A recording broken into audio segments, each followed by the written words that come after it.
Hello guys, channel knowledge for you में आपका स्वागत है। इस वीडियो में हम कक्षा 12वीं की भूगोल का अध्याय 11 अंतर्राष्ट्रीय व्यापार के उन प्रश्नों को हल करेंगे जो प्रश्न बैंक 2022-2023 में दिए गए हैं। तो चलिए देखते हैं। प्रश्न नंबर 1 है, सही विकल्प लिखिए। विश्व व्यापार में भारत की भागीदारी कुल मात्रा का लगभग कितना प्रतिशत है? तो यहाँ पर पूछा गया है कि जो विश्व व्यापार है उसमें भारत कितने परसेंट पार्टिसिपेट करता है, किस चीज में? व्यापार में, है ना। जैसे मान लीजिए कि ये विश्व का कुल व्यापार हो गया, तो इसमें भारत की भागीदारी कितनी है? तो इसमें भागीदारी कितनी हो जाएगी? 1%। कितनी है? 1%। तो इसका सही उत्तर है 1%। साइज का उत्तर हो जाएगा। फिर दूसरा है, भारत का सर्वाधिक आयात निम्न में से किस क्षेत्र से होता है? आयात मतलब आना, निर्यात मतलब जाना, है ना। तो यहाँ पर पूछा गया है ऐसा कौन सा क्षेत्र है जिससे सबसे ज्यादा आयात होता है? तो इसका उत्तर है एशिया व ओसेनिया। तीसरा है, भारत में वृहद स्त्री पत्तनों की संख्या कितनी है? वृहद स्त्री पत्तनों की संख्या जो है, तो इसका उत्तर है 12। देश का सबसे बड़ा प्राकृतिक पत्तन कौन सा है? प्राकृतिक पत्तन, है ना, जो नेचुरल पत्तन है वह कौन सा है? तो सबसे बड़ा प्राकृतिक पत्तन मुंबई है। भारत ने वर्ष 2016-2017 के आंकड़ों के आधार पर आयात हेतु सर्वाधिक खर्च किस मद पर किया है? तो किस मद पर किया है? पेट्रोलियम एवं उत्पाद पर किया है। भारत ने वर्ष 16-17 के आंकड़ों के आधार पर किस मद का निर्यात कर सर्वाधिक धन अर्जन किया है? तो यहाँ पर पूछा गया है कि निर्यात करके सबसे ज्यादा धन किसमें कमाया है? तो सबसे ज्यादा धन का किसमें कमाया है? विनिर्माणक सामान में कमाया है। भारत का अधिकतर विदेशी व्यापार किन मार्गों से संचालित होता है? विदेशी व्यापार कौन से मार्ग से ज्यादा होता है ना। तो सबसे ज्यादा होता है समुद्री मार्ग से और वायु मार्ग से। भारत में छोटे एवं मझोले पत्तनों की कुल संख्या कितनी है? तो भारत में छोटे एवं मझोले पत्तनों की कुल संख्या 200 है। भारत में बड़े व प्रमुख पत्तनों का नियमन व रख रखाव कौन सी सरकार करती है? मतलब किस सरकार के द्वारा जो पत्तन होते हैं उनका मैनेजमेंट किया जाता है? तो वह है केंद्र सरकार। देश विभाजन के फलस्वरूप कराची बंदरगाह के पाकिस्तान चले जाने के बाद भारत में कौन सा नया बंदरगाह विकसित किया गया? तो जब देश विभाजन हुआ था 1947 में, तो कराची बंदरगाह जो था वह कहाँ चला गया है? पाकिस्तान में चला गया। तो पाकिस्तान में चले जाने के बाद भारत में कौन सा नया बंदरगाह विकसित किया गया? ठीक, तो इसका उत्तर है कांडला। प्रश्न दूसरा है, रिक्त स्थान की पूर्ति कीजिए। कोलकाता बंदरगाह खालिस्तान नदी पर अवस्थित है। मतलब जो कोलकाता बंदरगाह है वह कौन सी नदी पर है? तो हुगली नदी पर है। तूतीकोरिन बंदरगाह का विकास खालिस्तान पत्तन के दबाव को कम करने के लिए किया गया था। जो तूतीकोरिन बंदरगाह है उसका विकास किया गया, लेकिन ऐसा कौन सा पत्तन था जिसपे इतना प्रेशर पड़ रहा था, इतना दबाव पड़ रहा था ट्रेड का, व्यापार का, कि तूतीकोरिन बंदरगाह बनाया गया? तो वह कौन सा पत्तन था? चेन्नई पत्तन। भारत का उद्देश्य आगामी 5 वर्षों में अंतर्राष्ट्रीय व्यापार में अपनी हिस्सेदारी को खालिस्तान करना है। कितना करना है? दुगना करना है। तो यहाँ दुगना करना है पढ़ेंगे। भारत में पिछले वर्षों में पेट्रोलियम तथा उसके उत्पादों के आयात में खालिस्तान हुई है। तो क्या हुई है? तीव्र वृद्धि हुई है, मतलब बहुत अधिक वृद्धि हुई है।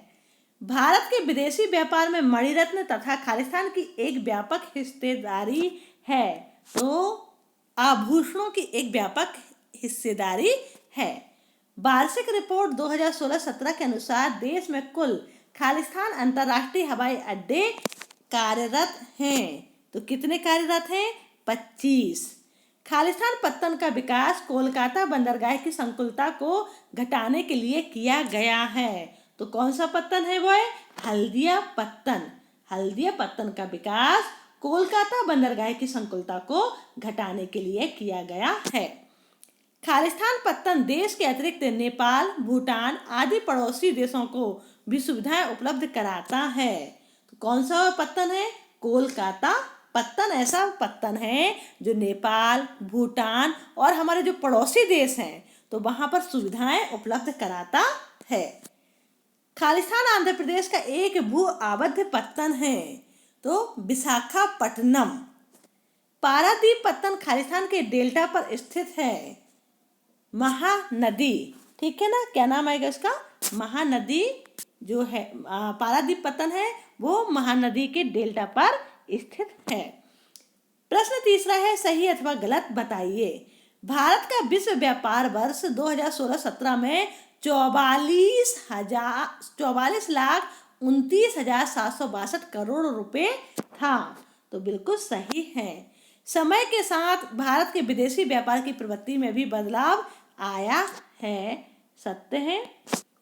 भारत का आयात मूल्य के बजाय निर्यात मूल्य बढ़ा है। तो असत्य है। भारत के विश्व व्यापार में परंपरागत वस्तुओं के व्यापार में गिरावट का मुख्य कारण कड़ी प्रतिस्पर्धा है। तो यह सत्य है। भारत ने 1950 और 1960 के दशक में खाद्यान्नों की कमी का अनुभव किया। तो यह सत्य है। हरित क्रांति की सफलता से भारत में खाद्यान्नों के आयात में वृद्धि हुई है। असत्य है। पेट्रोलियम व इसके उत्पादों का बढ़ता आयात मूल्य औद्योगिकीकरण व बेहतर जीवन स्तर को दर्शाता है। तो यह वाक्य जो आपका वह सत्य है। भारत का अधिकांश विदेशी व्यापार जलमार्ग व स्थल मार्गों से होता है। सत्य है।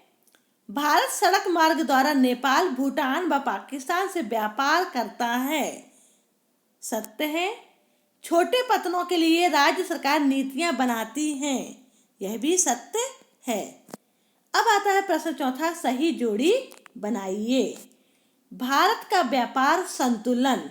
तो भारत का व्यापार संतुलन ऋणात्मक अथवा प्रतिकूल। तो इसका सही जोड़ी हो जाएगी ऋणात्मक अथवा प्रतिकूल। हरित क्रांति 1970 का दशक।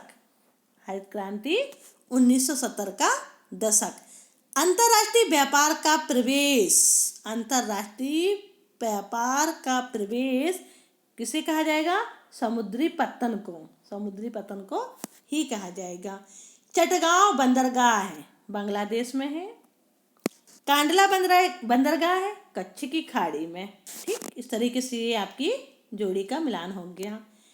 नेक्स्ट है बेम्बानंद कायाल।